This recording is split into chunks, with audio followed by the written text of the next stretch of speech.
يا رب صل على محمد يا رب صل عليه وسلم يا رب صل على محمد يا رب صل عليه وسلم يا رب صل على محمد أشرف.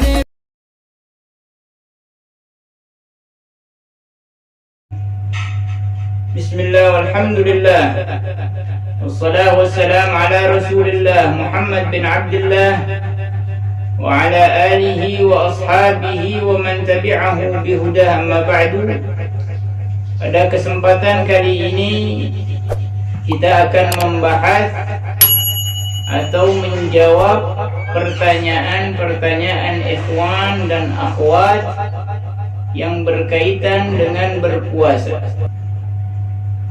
Bukan tujuannya untuk membanggakan diri, akan tetapi untuk menyebarkan kebaikan, sehingga puasa Ramadan kita kali ini betul-betul sesuai dengan bimbingan syariat Nabi Muhammad sallallahu alaihi wa alihi wa sahbihi wasallam.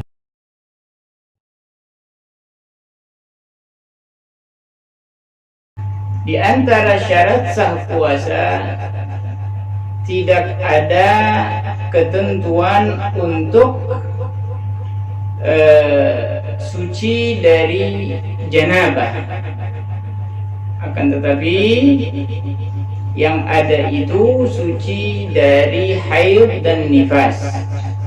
Maka apabila seseorang mimpi basah atau mimpi keluar sperma di siang hari, maka puasanya tidak batal.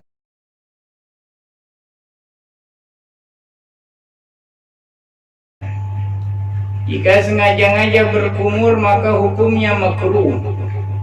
Dan apabila sampai tertelan walaupun tidak sengaja air tersebut, maka membatalkan puasa. Namun apabila dia berkumur-kumur itu saat berwudu, saat berwudu, maka tidak membatalkan puasa dan tetap menjadi sunnah, dan tidak membatalkan puasa bila tertelan tanpa sengaja, kecuali jika kumur-kumurnya tersebut dengan mubalaghah memasukkan air ke kerongkongan. Ya, di luar puasa sunnah saat berkumur itu masukkan air ke kerongkongan sini. Namun saat bulan puasa, saat dia berpuasa, makruh melakukan al-mubalaghah. Dan apabila dia melakukan mubalaghah kemudian tertelan air tersebut tidak sengaja, maka batal wudunya, apalagi jika sengaja.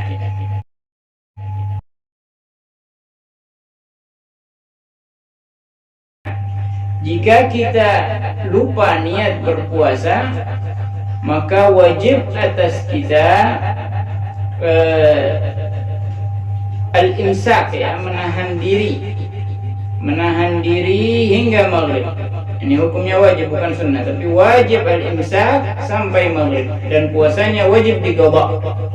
Walaupun dia yang bermadhab Syafi'i niat menggunakan madhab Imam Abu Hanifah yang memperbolehkan niat puasa itu sebelum zawal, sebelum zuhur.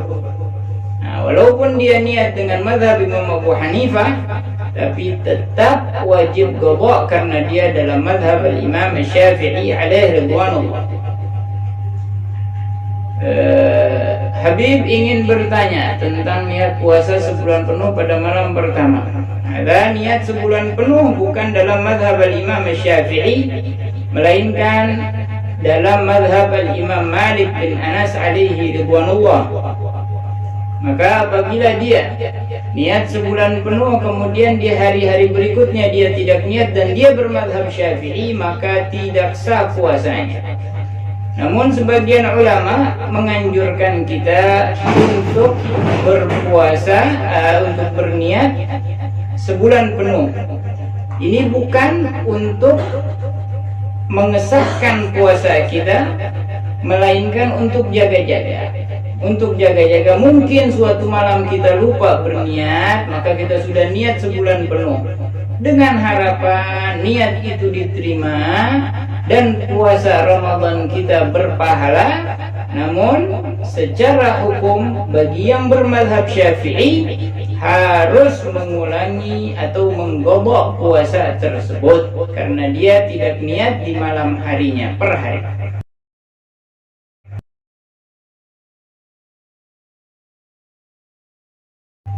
Dilihat, jika dia tidak berpuasa karena khawatir terhadap dirinya saja, maka dia hanya wajib menggodok. Tapi apabila dia khawatir dengan kandungannya, kalau saya puasa kesian bayi saya takut lemah, atau kata dokter ini harus makan banyak supaya janinnya bagus, banyak minum es krim ini itu, andai kata dia meninggalkan puasa karena khawatir terhadap bayinya, maka wajib atasnya membayar fidyah dan qadha. Membayar fidyah dan qadha.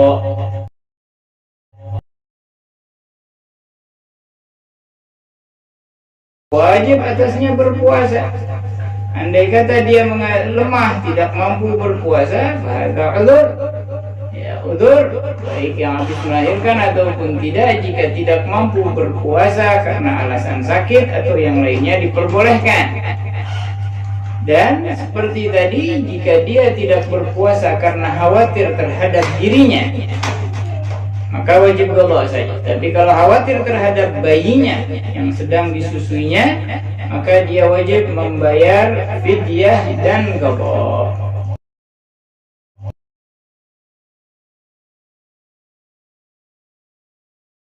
Ya, jadi begini.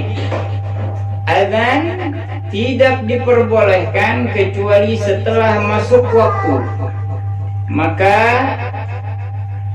kumandang azan itu dikumandangkan setelah masuk waktu, menandakan bahwa fajar sudah masuk.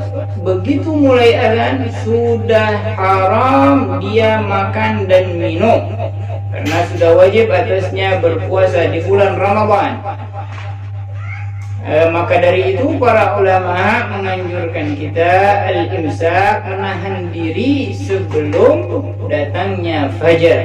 Hanya ada, kalau dia di Indonesia ini ada waktu imsak, yaitu bukan waktu imsak, bukan imsak wajib, tapi imsak sunnah supaya menjaga. Sebelum masuk azan kita sudah benar-benar tidak lagi makan dan minum atau melakukan hal-hal yang membatalkan puasa.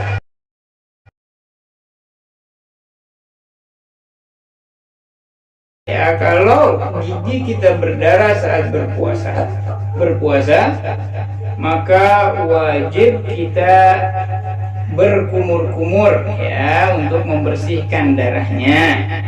Apabila darah itu sudah bersih, mulut kita sudah bersih, jika kita meludah tidak ada lagi warna darah, maka tidak membatalkan puasa. Tapi selagi masih ada warna darah kemudian tertelan, maka membatalkan puasa.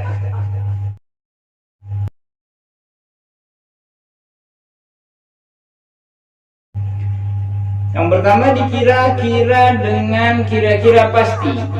Misal dari usia balik, misal baliknya umur 15 tahun, sekarang dia 25 tahun. Saya baru rutin puasa 3 tahun terakhir. Berarti 7 tahun sebelumnya terkadang puasa, terkadang tidak. Maka dikira-kira lagi, kepastiannya kira-kira dalam 7 tahun itu dapat nggak ya sebulan? Oh dapat sih, lebih-lebih dikit lah. Maka pastikan sebulannya dapat, berarti sisa 6 tahun yang wajib dia qadha. Dan yang 6 tahun ini selain dia mengqadhanya, dia wajib membayar fidyah per Ramadan 1 mud per harinya. 1 mud per harinya ini wajib diqadha. Maka dikalikan. Di sini ulama al-mu'tamad fil madhab mengatakan masalah fidyah qada Ramadan yatakarrar, fidyah Ramadan sampai mengqada Ramadan sampai datangnya Ramadan yatakarrar bitakarrur sini, berulang dengan ulangnya tahun. Misal Ramadan kemarin dia belum puasa sampai masuk Ramadan ini, maka dia wajib membayar satu mud per hari Ramadan yang ia tinggalkan. Kemudian sampai Ramadan berikutnya dia belum berpuasa juga, maka menjadi double, ya, 2. Besokannya dia kagak puasa lagi, maka naik lagi menjadi 3, ya. Jadi terus, walaupun dia sudah bayar di tahun pertama, tahun ini dia bayar, oh kemarin saya kehilangan 1 hari Ramadan, tapi sampai Ramadan berikut saya belum membayarnya, maka dia wajib bayar 1 mud, ya. Kemudian dia bayar. Setelah itu sampai Ramadan berikutnya dia lupa lagi bayar, maka Ramadan kali ini walaupun dia sudah bayar di tahun pertama, dia wajib bayar 2 mud per hari, ya. Lupa lagi sampai tahun berikutnya, maka 3 mud. Jadi berkali, ya, dilipat gandakan. Tapi ada pendapat untuk, ya, kita ini yang mungkin masa mudanya jauh dari agama, tidak hadir di majalisul ilm, mungkin boleh mengambil pendapat kedua yang mengatakan mud itu tidak berulang dengan ulangnya tahun.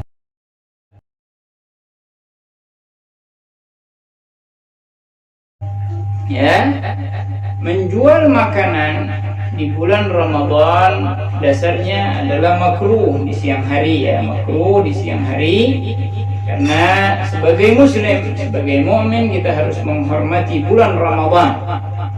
Bagaimana kalau kita menjualnya untuk orang kafir? Karena mereka tidak wajib berpuasa, maka diperbolehkan, tapi hukum aslinya tetap makruh. Jadi berdagang di siang hari, berdagang makanan di siang hari di bulan Ramadan hukumnya makruh, dan boleh kita menjualnya kepada orang kafir. Tapi haram kalau kita menjualnya kepada orang muslim yang wajib atasnya berpuasa.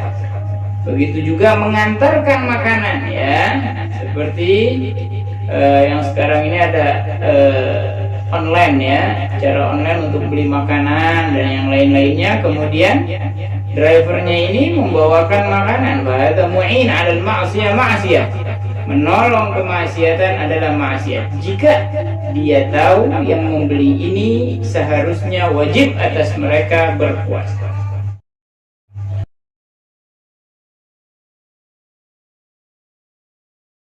Ya, kalau misalnya mempekerjakan orang tukang bangunan di bulan puasa boleh-boleh saja, ya, boleh-boleh saja. Dan andai kata tukang itu tidak mampu berpuasa karena letih, ya, soalnya dia puasa tapi dia wajib berpuasa dari fajar, begitu zuhur udah nggak kuat, kayaknya nggak kuat kalau saya puasa, maka boleh dia membatalkan karena tidak mampu berpuasa, tapi bukan niat dari fajar udah nggak puasa, ya. Subuh-subuh udah minum kopi, orang puasa dia ikut sahur, ya, orang sahur ikut sahur. Begitu orang berpuasa dia minum kopi terus, ya, karena alasan ntar saya kerja, ya boleh, haram, ya, haram itu, ya, meninggalkan puasa dengan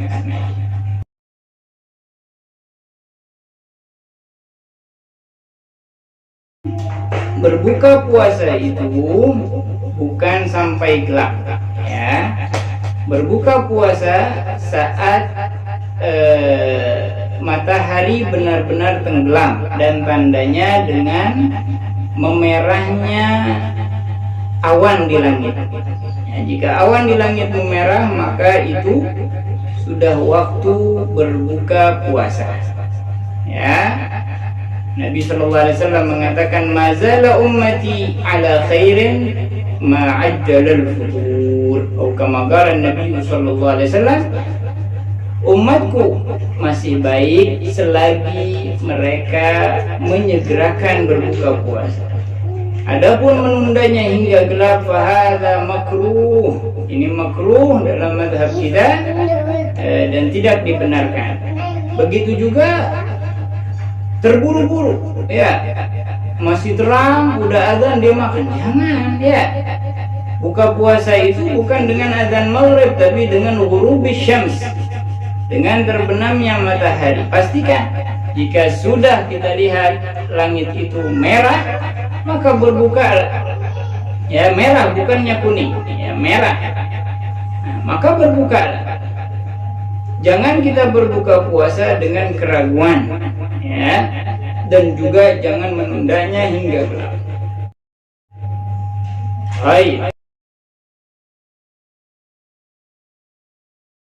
Bahwa tarawih berjumlah 20 rakaat. Kemudian ditambah minimal baiknya witir 3 rakaat. Minimal baik, bukan minimal witir. Kalau minimal witir 1 rakaat boleh menjadi 21, tapi minimal baik witir itu 3 rakaat sehingga menjadi 23. Adapun yang 11 rakaat fahada gaulun syad, pendapat yang tidak boleh dijadikan pegangan sama sekali. Ya, adapun hadis Sayyidah Aisyah alaiha ridwanullah wa rahimahullah rahmatal abrar, beliau ditanya bagaimana salatnya Nabi di malam bulan Ramadan. Ya, maka Sayyidatuna Aisyah menjawab, baik di bulan Ramadan ataupun di luar bulan Ramadan, beliau salat 11 rakaat. Nah, di sini kita perlu cermati jawaban Sayyidatuna Aisyah, karena jawaban ini akan berpengaruh dengan soal yang diajukan oleh para sahabat. Beliau mengatakan baik di bulan Ramadan ataupun di luar bulan Ramadan, menandakan pertanyaan ini tidak ada kaitannya dengan tarawih, karena tarawih itu hanya ada di bulan Ramadan. Jadi pertanyaan ini berkaitan dengan salatul witr dengan jumlah yang disebutkan oleh Sayyidatuna Aisyah 11 rakaat. Akhirnya, jadi jangan ikut-ikutan pendapat yang mengatakan boleh 11, atau mazhab kusala, mazhab orang malas. 20 rakaat. Setiap rakaatnya, setiap 2 rakaatnya diwajibkan salam. Nggak boleh 4 rakaat haram. Ya, ini yang disebut bid'ah. Ini yang disebut bid'ah mengada-ada dalam syariat. Nah, maka dari itu hati-hati dengan banyaknya pemahaman-pemahaman di akhir zaman ini yang membuat kekisruhan di tengah masyarakat. Wal'iyadu billah. Nah, kita sebagai orang awam yang tidak mengerti tentang dalil, kemudian mereka membawa-bawa Al-Quran, membawa-bawa hadis dengan pemahaman mereka, maka tinggalkan pemahaman mereka. Kita ikuti pemahaman para a'immah, mengikuti pemahaman Al-Imam Syafi'i, Al-Imam Malik, Al-Imam Abu Hanifah, Al-Imam Ahmad bin Hanbal, ya, khususnya orang Indonesia ikuti madhab Al-Imam Syafi'i alaihi ridwanullah, karena sudah mendarah daging di negeri kita madhab Al-Imam Syafi'i. Maka ikuti pemahaman mereka para ulama yang pemahamannya didasari dengan ilmu dan keilmuannya diakui oleh seluruh ulama di zamannya, ulama setelahnya, dan sampai detik ini mereka para imam madhab yang 4 ini keilmuannya sangat-sangat diakui dan tidak ada satupun yang menyalahkan mereka alaihim ridwanullah wa rahimahumullah rahmatal abrar.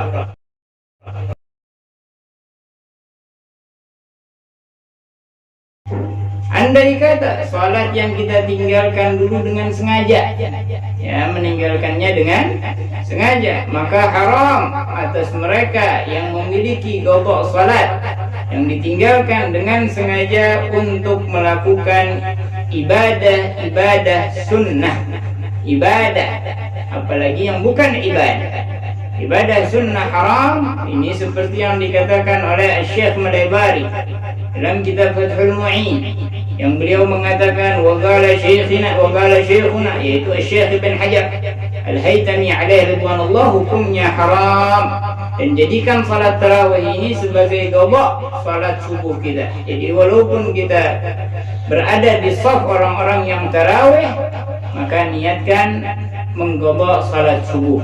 Emang boleh? Boleh.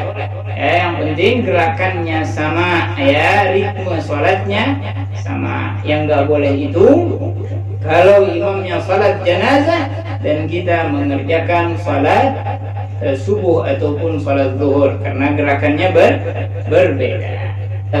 Tapi kalau misalnya dia meninggalkan salat itu karena uzur, dan uzur salat itu ada dua dalam kitab Safinah, yaitu karena lupa dan karena tertidur, dengan penjelasannya. Apabila dia meninggalkan salat-salat itu karena uzur syar'i tadi, maka dia masih boleh mengerjakan hal-hal yang sunnah. Jadi kita selama memiliki qada salat wajib yang kita tinggalkan dengan sengaja tanpa uzur, maka kita hanya boleh mengerjakan yang wajib-wajib saja, seperti mencari nafkah untuk anak istri. Adapun mencari kelebihan dari nafkah hukumnya haram.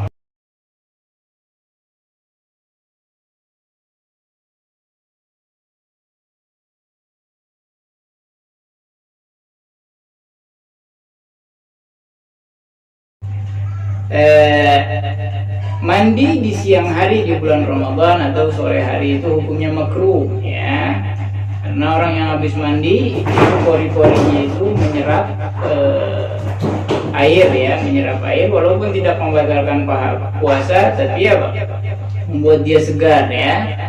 Ada makruh, ya, mandi di siang hari dari habis subuh sampai maghrib makruh mandi. Jadi sunnah mandi di bulan puasa itu ba'dal maghrib, sebelum tarawih kita, ya, habis berbuka puasa, ya, bukanya dikit aja. Nah, ini banyak hal yang perlu kita sampaikan, ini khususnya.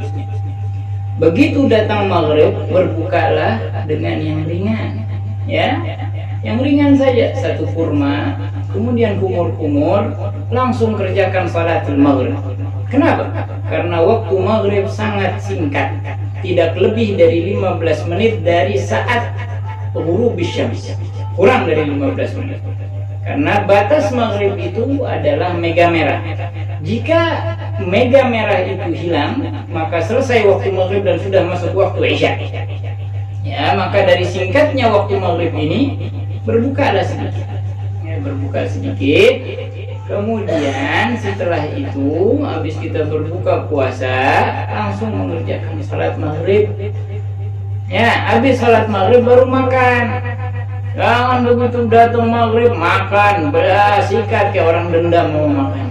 Ya, ini disampaikan oleh Imam Al-Ghazali. Hari raya Idul Fitri, orang-orang pada lebaran dia jadi lebaran, ya. Orang-orang pada lebaran dia lebaran, tambah gemuk maksudnya. Ada hal-hal yang perlu kita hindari. La ilaha illallah. Jadi begitu habis salat kita makan, habis itu mandi. Ya, habis mandi baru kita laksanakan salat isya dan tarawih dan terus witir sampai selesai. Karena ini banyak orang yang menganggap takjil itu kenyangin perut. Lah, takjil itu membatalkan puasa, menyegerakan. Itu takjil artinya menyegerakan berbuka puasa, bukan kenyangin badan, ya, bukan kenyangin perut. Adapun sampoan, keramas, ada boleh, ya. Sampoan, keramas, makruh saja, makruh.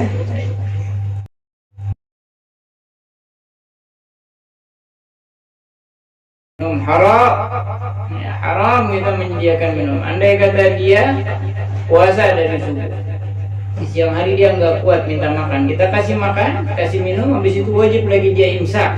Wajib imsak, bukan apa? Malah dibikinin kopi, ya, dibikinin rokok, ada haram. Dia boleh makan dan minum karena tidak mampu saja. Habis itu wajib imsak lagi.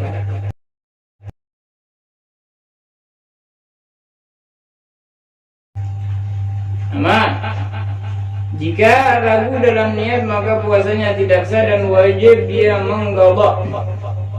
Ya, karena di antara syarat niat itu harus apa? Di antara syarat ibadah itu memastikan niat.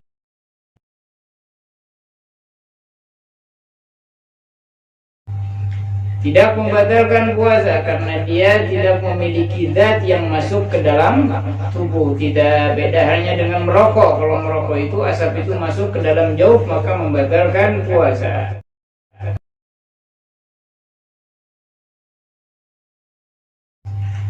Ya, tidak boleh puasa Ramadan, puasa wajib tidak boleh digabungkan niatnya dengan puasa apapun.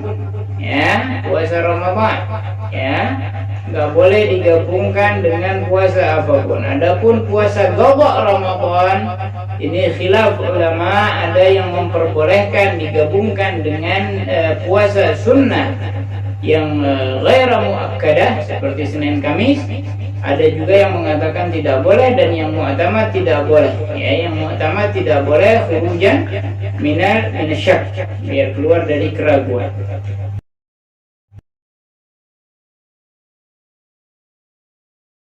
Dan jika pingsannya dari sebelum subuh sampai maghrib maka batal puasanya. Tapi kalau dia pingsannya di tengah hari cuma sebentar ya, atau habis subuh, setelah adzan subuh dia pingsan bangun-bangun maghrib, sah puasanya. Yang penting pingsannya bukan disengaja. Kalau pingsannya disengaja maka batal.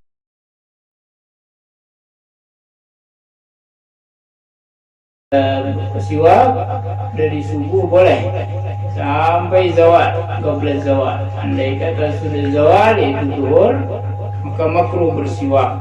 Ya, makruh bersiwak.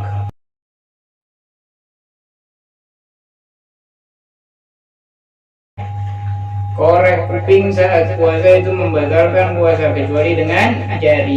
Kalau pakai jari seperti ini nggak apa-apa. Tapi kalau misalnya dengan apa, cotton bud atau korek kuping ya dimasukin ya ke dalam, maka membatalkan puasa. Dan mu'tamad fil madhab kama qala an-Nawawi.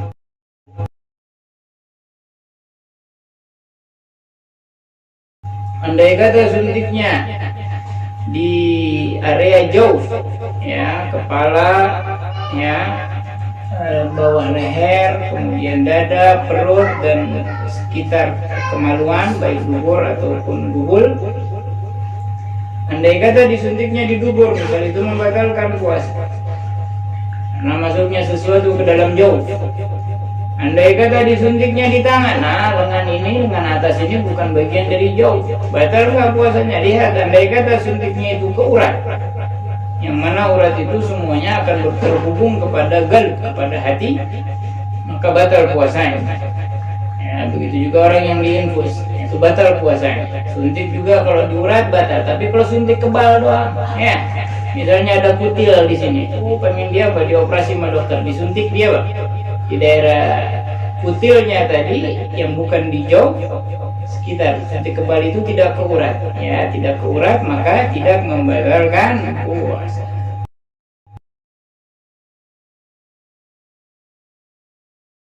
Hukumnya makruh kalau sampai ketelan batal, ya. Jadi kalau mama nih masak nih, icipin, oh kurang asin, jangan ditelan, dibuang. Kalau ditelan batal, ya.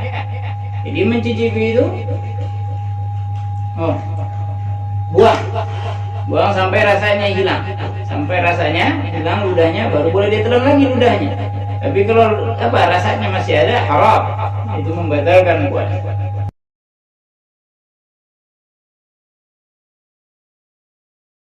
Ya, enggak dosa. Karena ini kewajiban dari Allah. Dan Anda apabila mengancam seseorang yang tidak berpuasa, Anda pecat, maka itu bagus. Ya, itu bagus. Karena Anda melanjutkan perintah Allah kepada karyawannya.